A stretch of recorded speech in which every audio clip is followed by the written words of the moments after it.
episode 179. And I said, you know what? I know so much about cars that even my friends call me when they have problems with their cars. You know, so I was like, maybe I could go into a profession like this, but instead of just being a mechanic, actually start a business out of it and be an entrepreneur.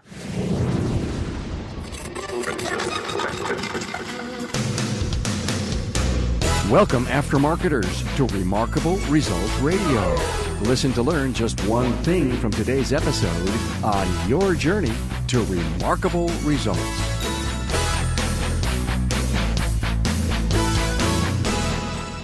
Hey, aftermarketers throughout North America and around the world. Welcome to another entrepreneur interview on Remarkable Results Radio. And I'm your host, Carm Capriato. Welcome to your only automotive aftermarket audio resource where ideas, insights, expertise, and personal achievement is served up twice a week. Today I'm with Tristan Realubit in episode 179. Always see the show notes at remarkableresults.biz, B-I-Z/E179 for more on Tristan Realubit. Now, this episode is brought to you by Federal Mogul Motor Parts. They're the reasons you enjoy these interviews twice per week. When you need innovation and quality, you need Federal Mogul Motor Parts.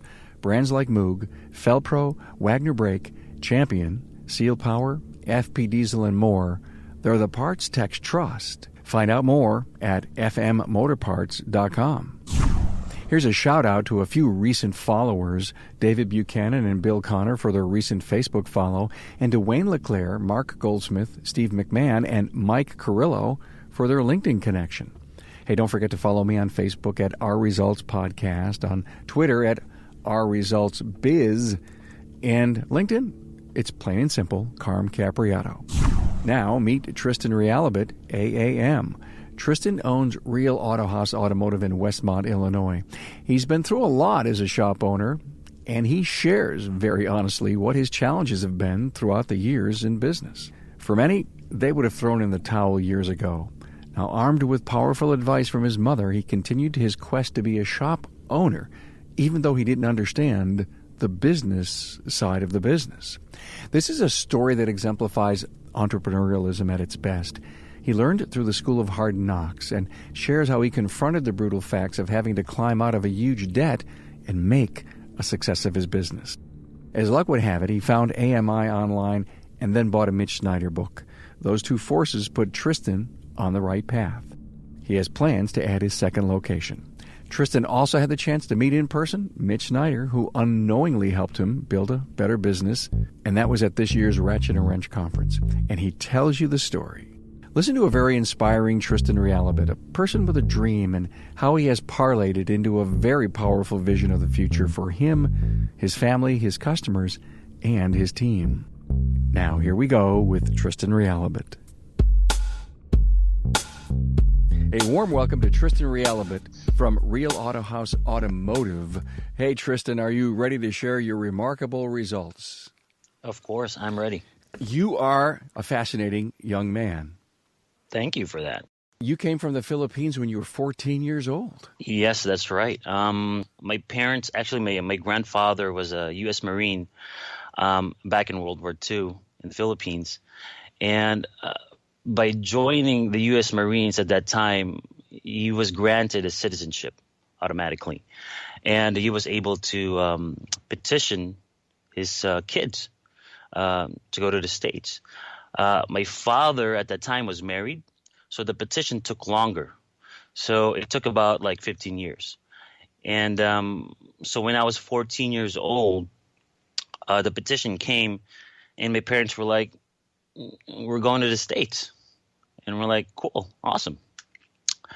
But at the same time, my parents had a business in the Philippines, and they had a small business. And they're like, I don't know, maybe this is not a good idea to go to the States because we have a business. We're leaving all this behind. But at the same time, same token, a lot of Filipinos, or I guess people all over the world, were trying to go to the States because it's the land of opportunity, right? And we just couldn't pass up the opportunity. So we basically got everything together and we moved. And we stayed in a small apartment in the west side of Chicago. And that was that. And my parents didn't have any work. And what business did they have in the Philippines? They had an ice business. So basically supplying tube ice to restaurants and to convenience stores. There's a bag of ice that you could buy. Yeah, I would imagine that in the Philippines, ice was a big business. It was actually, because if they sell it, and if it doesn't sell, it melts, and the convenience stores have to buy them again. Oh, oh So it's an interesting it's a good take business. on it. Yeah, it's very good. So you moved to the States, and you told me that your dad was mechanically inclined. So he said, "Hey, we should work on cars." Yeah, you know what? When we moved here, we met up. My parents met up with their friends, and just having lunch. One day, they were talking about cars, and my dad's like, "You know what? I'll take a look at it. I know a little thing about cars."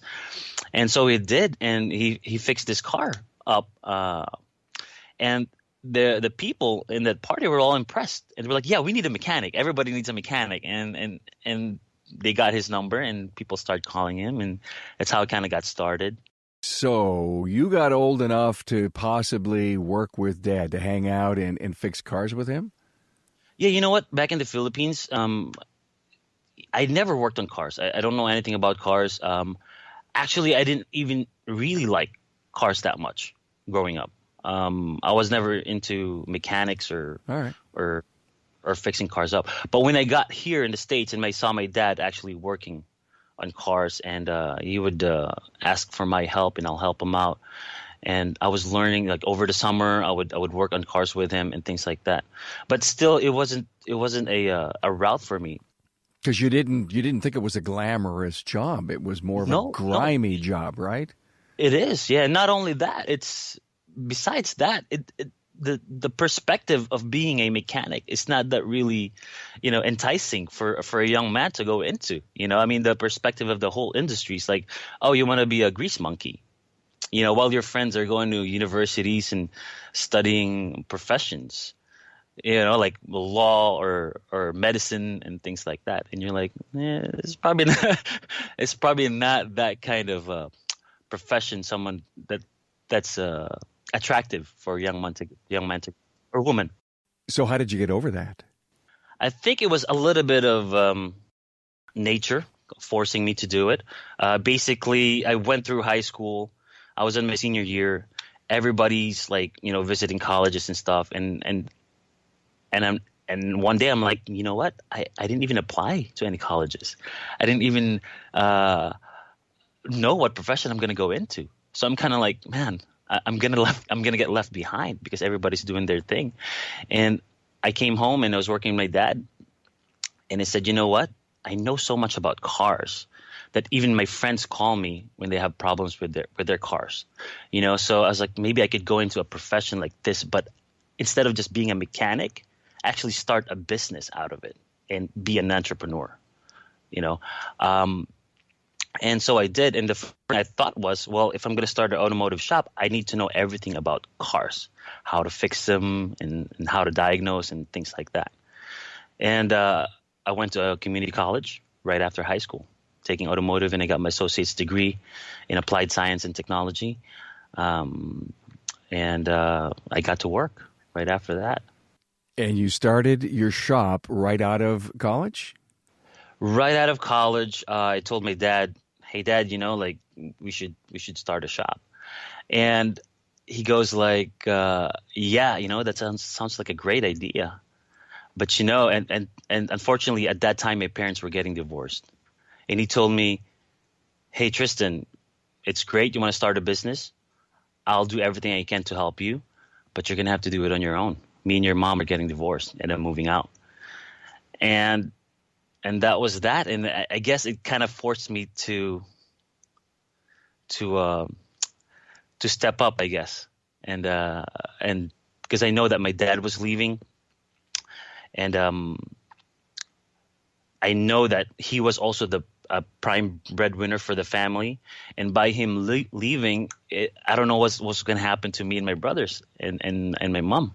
So right there, I said, I got to do something, and I got to do it fast. Were you close to your dad?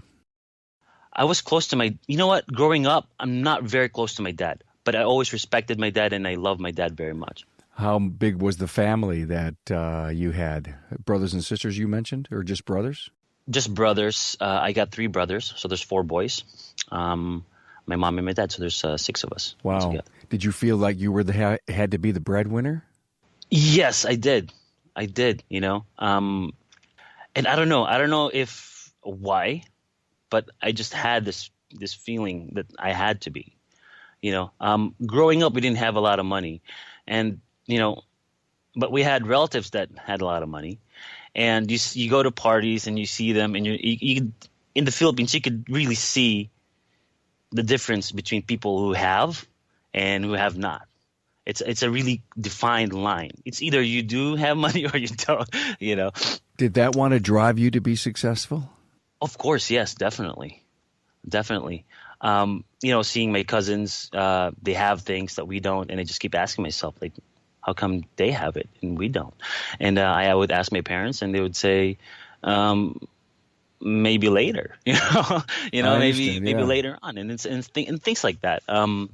So that I think that's what drove me really to be successful.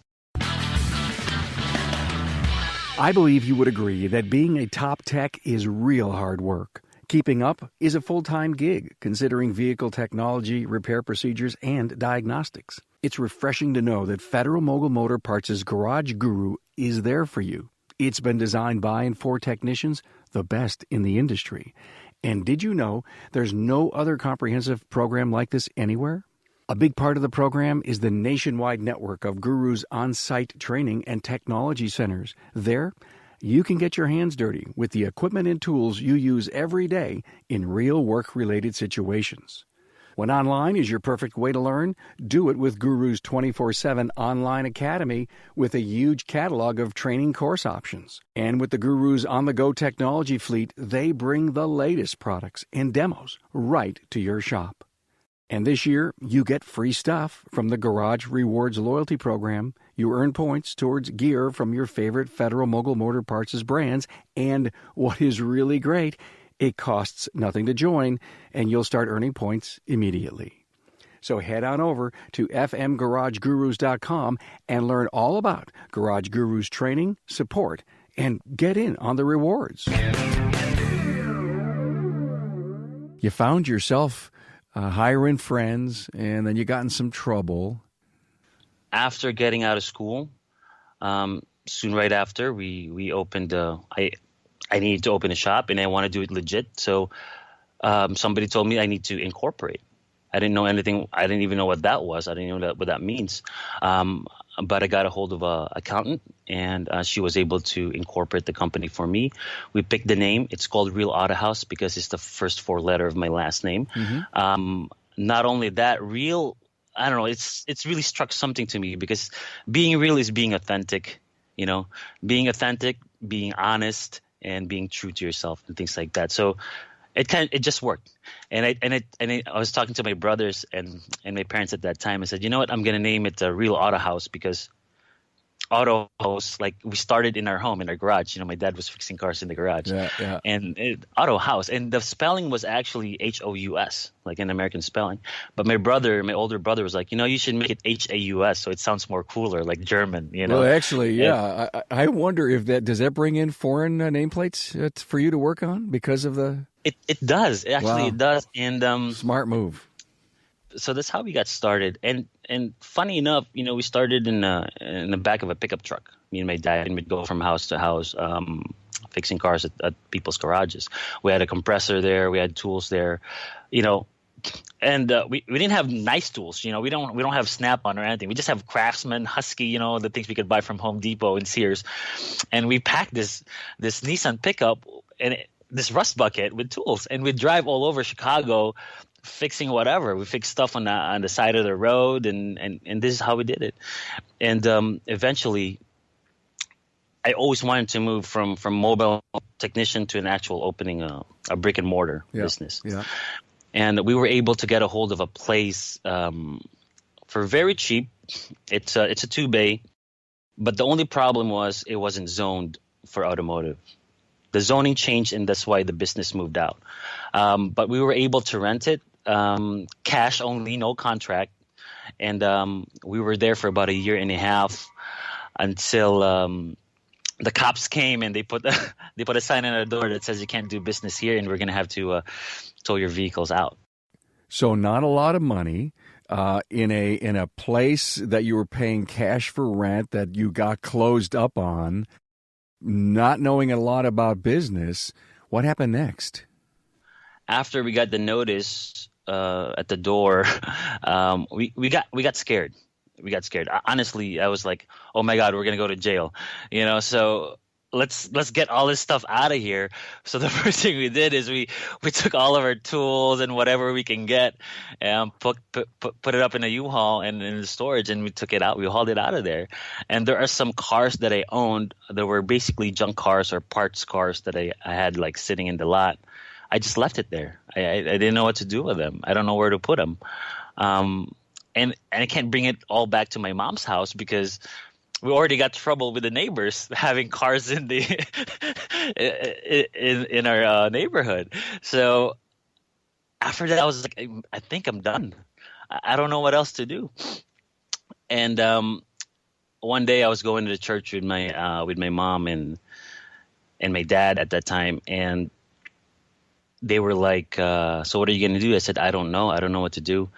And my mom was just like, "You work really hard. I see that. And I want to support you. Find a spot. If we can afford it, then I'll front the money and we'll get started." Wow. It's like a calling because right after church on the way home, we saw a spot right by our neighborhood and we never saw before.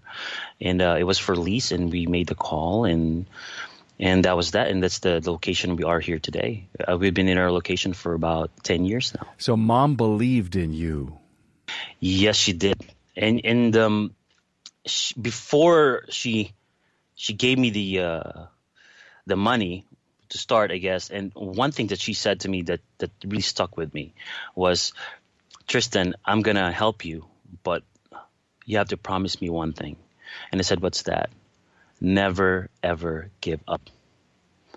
And I took that to heart up until to this day, and that's the same lesson I'm gonna give to my kids. Same advice I'm going to give to my kids. It's simple and it sounds cliche, but it's so true. No, and it's so powerful. It's working for you. It's made you who you are. And I don't know if your mom realizes the level of wisdom she gave you. Mm-hmm. Does she? I don't know. I think she does. All right. I think she does. We never talk about it, But recently, actually, I wrote a letter on my blog, on my website, and it's a thank you letter for Thanksgiving. And I mentioned my dad there, and I mentioned my mom there. And she came to see us on Thanksgiving, and she just smiled at me, and she gave me a kiss, and I said, "Hey, did you read my blog about that letter?" And she just goes, "Yeah, I read it. It was nice." Okay. And that was that. It's what an honor. I just, and if you'll let me, just give me the link to your blog and I'll put it on your show notes page because I'm sure our listeners would love to see it. Now, so you started out in business. Ma helped you. What did you know about business? Did you realize that there was more to know than just fixing cars? Not right away, and it actually took more than a year to figure that out. As soon as we were rolling and we got the sign up and we got the word out, we were pretty busy for the first year. We're very busy. But what happened was every month it seemed like my mom would come to me and say, "Tristan," because she was handling the financials, and she would say, "Hey, Tristan, just so you know, we're going to add another like $3,000, $4,000 in the bank just to keep up with payroll." And we were doing this on a monthly basis. And I'm like, "Ma, it's all good. It's going to work out. It's all good. It's all good. It's going to work out. It's going to work out." And, like a year or some months later, we look at our financials and we were about $100,000 in debt in credit cards. And mind you, we didn't have $100,000 in cash. We were cash advancing from credit cards. Right. And it was all on my mom's credit cards. Right. So she said, maybe, we should look into something else, look into another venture or something like this. Maybe this is not what's for you. And I said, and I was talking to myself and I said, what's wrong? We have we have a lot of work. We're not making money. We're very good with people. We're very good with cars. But what gives? What's wrong? And I'm then just thinking about it. I said, you know what? I don't know anything about the automotive business. I don't know anything about business at all. And so first thing I did was do a Google search. I said management, automotive management. Maybe there's a school out there for this type of stuff, right? So I'd search and I found AMI online. And they had some courses on the mechanical section, some courses about business. And there was one book that I bought. It was written by Mitch Schneider. Sure. And it was like the title of the book was Dollars and Cents, or Making Sense of Dollars, or something like that, if I can remember right. And I read that book, and they talk about profit margins, efficiency, or productivity, and car counts and things like that. So you're reading Mitch's book, and you're going through all this stuff, and you're scratching your head, and you're saying, "What's this?" Exactly. I'm like, what's all this? But at the same time, it's enlightening. Like, this is what I need to learn to run an automotive business, and I did, and I started doing that, and we started making changes. And at that time, we had a lot of friends. A lot of my friends were working in the shop. And basically, if somebody, at that time in my hiring process before, if somebody comes in and says, "Hey, I know how to work on cars," I'll be like, "Great, come right in, let's get started." Yeah, they call that fogging the mirror, right? Yeah. Yeah, okay. And I learned the hard way, because most of these people that I hired broke stuff. This guy I hired day one, he put on brakes, and it was like grinding out of the parking lot, and the customer brought it back. I just put some brakes on. What's that grinding? And we look into it, and basically the brake pads were wrong, and he hammered it into the caliper bracket to make it fit. And so this thing got stuck and just like grabbed onto the brake and burned up the brakes, and things like that, And I had to learn the hard way and learn how to hire properly too down the road. And you basically said that you terminated or let go the friends that came in honor of the fact that you were hiring people that knew what they were doing. Yeah, I did. I did. Oh man, I remember this one time, and I'm not going to say the name, but I had to let go of this one guy because he sleeps on the job. Know why you install Felpro, the gaskets professionals trust? Every part that goes into a Felpro box is validated and approved by a Felpro engineer. Product testing and validation is an integral part of Felpro's engineering, manufacturing, and field testing, where vehicles undergo tests that log over 1 million miles every year. They also reach out to you, the pro, through technology blogs and their technical forums to listen, learn, and keep in touch with you. It's amazing to think that Felpro produces over 325,000 gaskets per day. That's 325,000 per day in their 1 million square foot facility in Skokie, Illinois. Under the same roof, engineering and manufacturing uphold Felpro quality, utilizing 4,500 active production tools with tooling tolerances to 5 microns. Now that's smaller than a human hair. A tight tolerance like that ensures the sealing ability of Felpro gaskets. And their own in-house chem lab develops proprietary formulations like PermaDry Plus to produce 35,000 molded rubber sealing components every day. Plus, with Felpro, you get coverage from 1955 of 96% of all domestics and 93% of all import vehicles. So feel confident that with new engines and new technologies, Felpro will be there with innovative solutions to solve your customers' sealing problems. Felpro, the gaskets professionals trust. Go to felpro-only.com for more information.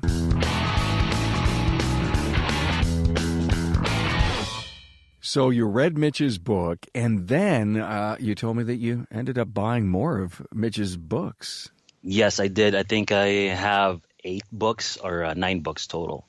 And I read through them. I highlighted it. I underlined things and just really took it to heart and applied it to my business. And tell me now when you met Mitch for the first time. That was just actually a couple months ago this fall. I went to the Ratchet and Wrench conference, and Mitch was there. And there was a party that night. There was like I don't know what they called it, but it's basically the Friday night had drinks, had dancing, there was a band there and everything, and Mitch was there, and I was like, man, that's Mitch Schneider. I should say hi to him, but I'm like, no, that would be weird, But then I got to conjure up enough courage to say, you know what, he helped me a lot in my business, so I got to say thank you. So I went over there and I said, hey, Mitch, I introduced myself and I told him the story. Like, you know what? Your books helped me, get my business in line and to becoming better. And I told him the story how we owed so much money in credit card bills and how his books, set the margin straight for me to actually make a profit and start paying off this debt. And basically he goes, Tristan, I flew from all the way from California, and this just made my trip.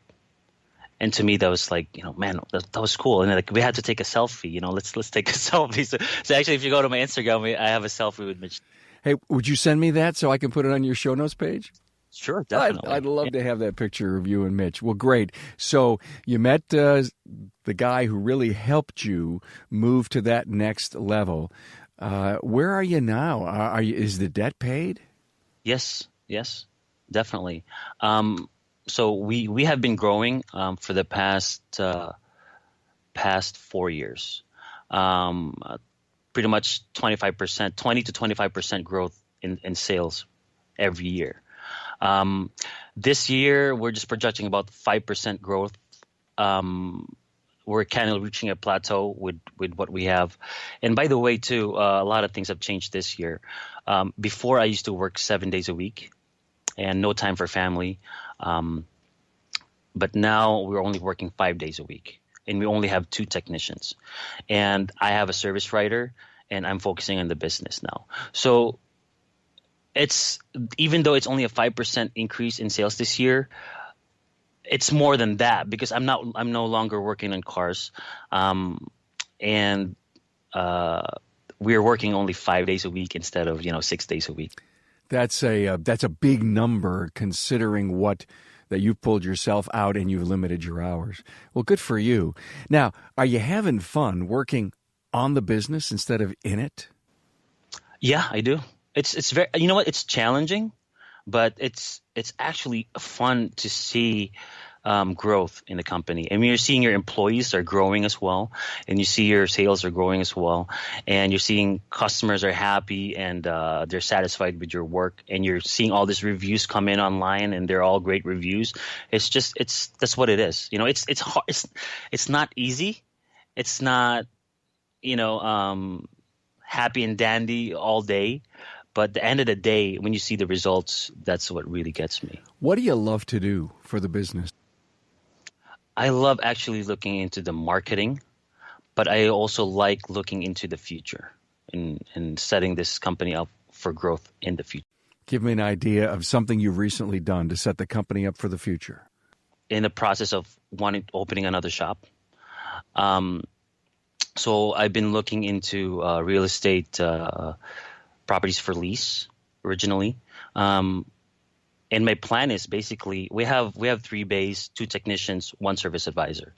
And this location is really running very lean because you were talking about lean on one of your podcasts yesterday. And I'm like, man, that's my business. My business is running really lean.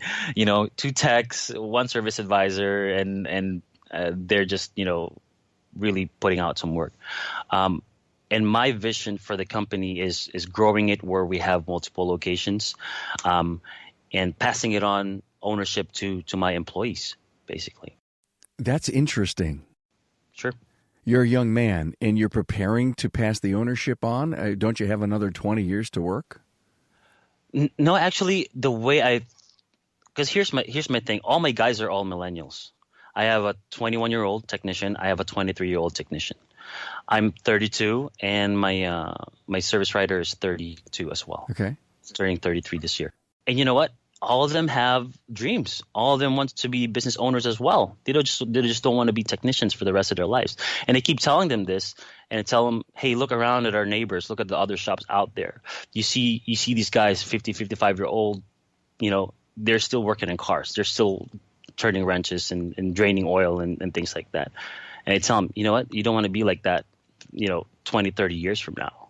You have to have your own business, because you know what? Reality is, when you get to that age, it's going to be hard to get underneath a car in winter time, and it's snowing and it's cold. You're going to hurt your back. Your aches are coming out, and pains is coming out all over different parts of your body. And I told them, this is the way, and you've paved the way, and you give the younger kids an opportunity to be in this field and have them opportunity to grow and have their own business as well in the future. You are a very forward thinker when it comes to that. Now, do you really believe that you're going to work with your young millennial team to help them be in business with you or have their own shop? Yeah, I totally believe that. And the way we're going to do it is from one shop. Carm, I only have one shop right now, and I talk to a lot of people, other business owners who have multiple shops, and they say the second shop is probably the hardest one to open. And I'm kind of getting scared, but at the same time, it's what I need to do to grow. Because if I stay like this and in one location, even if we grow the shop to 6 bays or 8 bays or 10 bays or whatever, eventually the guys that are working under me, they're going to leave. They may leave, they may stay, but these younger kids, they all have dreams, and if I don't provide that, that's going to be the end of it. I love your thinking. It's so forward thinking and very compassionate to involve your team in finding a piece of the good life. Yeah, I believe everybody should. Like I said, I didn't grow up with a lot of money. And I think one of my strengths, and my friends asked me, one of my friends asked me, what's your strength? And I said, you know what? I think my strength is being able to put myself in other people's shoes. If I'm a young guy, young tech, getting into this field, and if I'm him, I'm going into this field with a lot of anxiety. I don't know what I'm doing. There's a lot of professionals out there. It's very, there's a lot of testosterone, in the shop, and frankly, older or veteran technicians, they pick on some of the younger kids all the time, and I hear it from their stories when they work at one of my guys. He's a master technician now. He worked at the shop for 1 whole year, and he was just doing all changes and sweeping the floors the whole year. I hired him, and he said he doesn't know much besides oil change. I said, that's going to change. And the way I did it, I put him to work, things he never worked on before. And I let him figure it out for himself. It cost me time. It maybe cost me money to redo some of this work. But he learned within 6 months, he was able to get all of his AC certifications, all of it, within 6 months. Because you know what? When he was working at the first shop, the text there said, that's not worth anything. It's just a piece of paper. That's what they keep telling him. Yeah. And I said, it's not. It's not a piece of paper. That piece of paper tells you that you're competent in doing your job. Not only that, it gives you the confidence to work on things you've never worked on before. And I put some incentives there for them to take. And I pay for the test. I pay for the test, and I give them a raise when they take the test. ASE is going to want to hear this interview, because that is a great testimonial for the reason to become certified.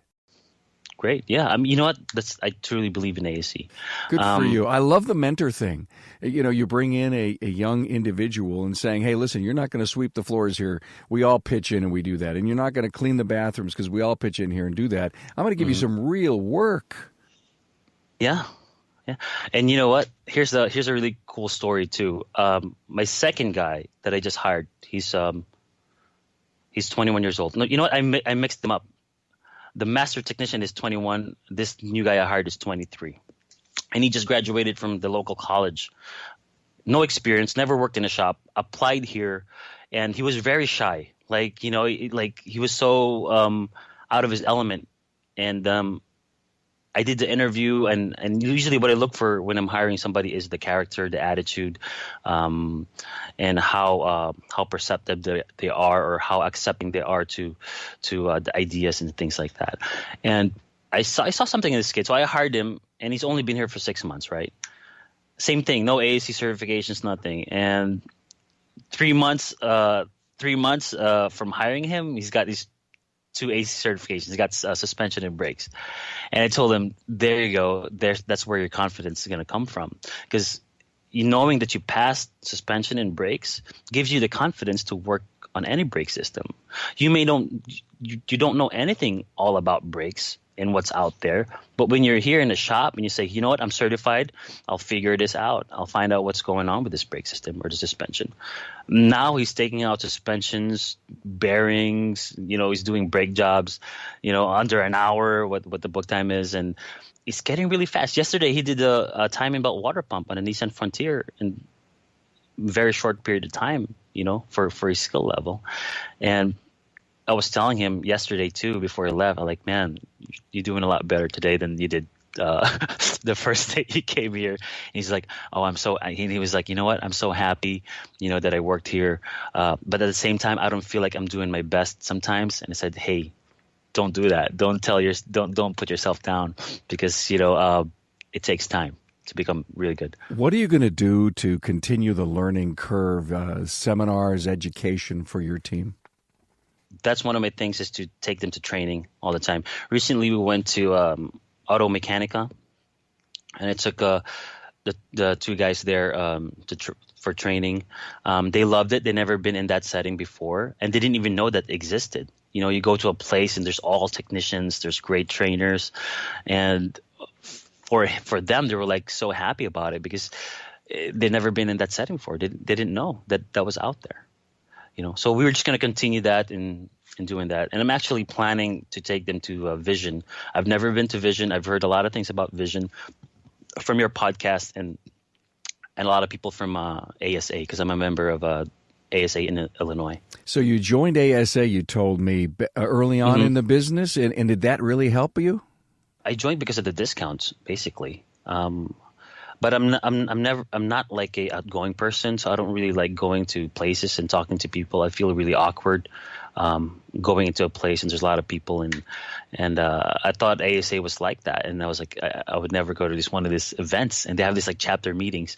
And I think about 3 years ago, I went to one of the chapter meetings. And I was so scared, believe it or not, I was so scared. It was at just somebody's shop, and they had barbecue, they had some beer, and they were going to do a roundtable discussion. And I walk in there, I'm just like, man, this is so awkward. I don't know anybody, and I'm like the youngest guy there too, But I was just so surprised, because everybody was so nice, and everybody was so giving with their advice, and it's amazing. The members of ASA and the local chapters, those organizations are so tight and so giving and so willing to work and help each other. So you walked away, brand new friendships, big network? Not right away, actually, but I walked out of there. I drove home, and I was feeling really great about myself. I don't know. The feeling was great. When you do something that you're really afraid to do, and you actually do it, right after, it's a really good feeling. And you know what? There was a conference too, ASA CAN. It's a I don't know if you're aware of that. They do it in Illinois, like around fall, and they have training, they have management training, things like that. So I attended that. I sent my service advisor there, but soon after that,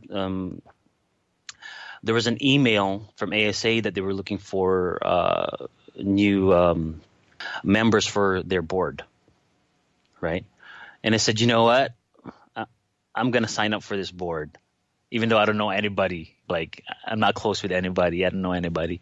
And I just emailed the director, Deb and Donna, and I emailed them, and they said, yeah, come on board, go to one of the meetings and see if you like it, or see if it's for you. And so I attended, and again, I'm the youngest guy in the room, and I'm just like, okay, so what's happening now? And they're talking about industry issues. I spoke with several of them after the dinner and the meeting, and I said, you know what? I want to be on board. I want to be part of this. And it's not just because being in a board, but more importantly for me, I want to learn from the great shops in our area. They've been members of the ASA for years, 40 years, 30 years, and they are the shops that are quality shops out there. So there's a lot of wisdom and a lot of information and knowledge to learn from these guys, and that's why I'm there, and to learn from them and maybe set the new generation of shop owners down the road. This is great. The opportunities that you're creating for yourself as such a young man in the industry and taking some big leaps of your own. As you say, you were a little shy and, you could have sat in a shell forever and just run a small little business, or expand your horizons and connect, not only helping the industry, but learning. What's the greatest advice you've ever been given? There's a couple that I hold dear to my heart. One is what my mom told me: it's never give up. Yeah. The other thing that my dad showed me was to learn from your mistakes. That's one thing. And I think when he told me, I remember the time when he said, "Hey, Tristan, we're getting divorced. Here's my cell phone. Anybody who calls, and here's cell phone, and here's the keys to the truck. And anybody who calls, you pick up. And if you can do the work, you do the work. And if you can't do the work, don't do the work." And I'm just like, okay, let me figure this out. But what I learned from that was my dad basically was saying, if you want to do something, you got to learn from it. And you have to go at it alone to really learn from it. Learn from your mistakes, make mistakes, and just charge that to your experience. Experience is like a credit card machine. Whenever you have a mistake, you just charge it on that, and you get that back later. So those are the two things from my parents. They're very, very dear to me. I would ask you your greatest wise words at the end of the show, but you've already given them to us, so thank you for that. When you think of you're a young man, but when you think about where you've been and where you're going, what do you want your legacy to be?